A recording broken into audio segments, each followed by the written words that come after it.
place I worked at for a few months, where I was a waiter and table setter, and at that same place I had to be a character as well, but not when I was table setting. When I first started, I was a waiter slash server, and then as I, towards the end of my career there, I worked as a table setter. It wasn't that bad. I loved table setting, and I sure absolutely loved acting.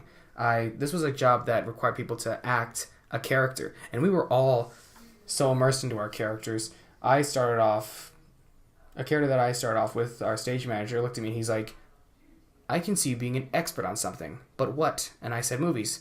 And he says, "Perfect." And we were doing a play that was set in 1998, so I had to know movies that were during, and it was in September 1988 when the play was set, so I had to see movies that were prior to 1998 and even during 1998, movies that were released throughout the summer, spring, and winter of 1998. The character I chose was a character that I created. His name is Charlie Ruggiero.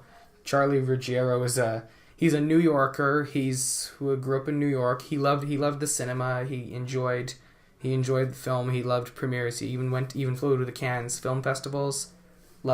He just loved cinemas, but he had to cancel a flight to see the world premiere of Pi because he had to go help at a science fair, which is where the play took place, at a science fair in the late 90s. It was fun, and the characters I was with, there was a guy. He was a house hippo expert. There was a girl there. She was a Disney fan, and she was a Disney fan off camera. She loves not off camera, off stage. She was a huge Disney fan, and there was another lady there who was, there was a guy who was, Dr. Frog. There was a man there who was a magician. Then there was a lady who was like a Dr. Dance or something. Dr. Dance. That was actually quite fun.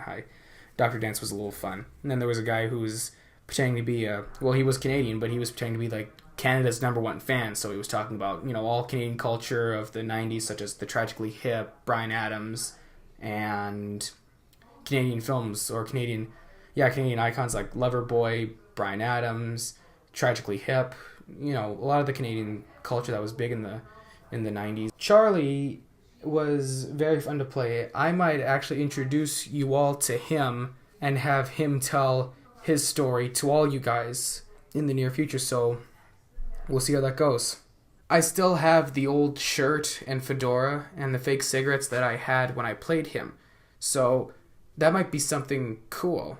So I'm gonna have to get rid of this, shave a bit, and show you how I performed,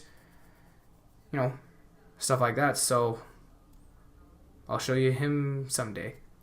See you later, fellas. Mr. Blues here for you.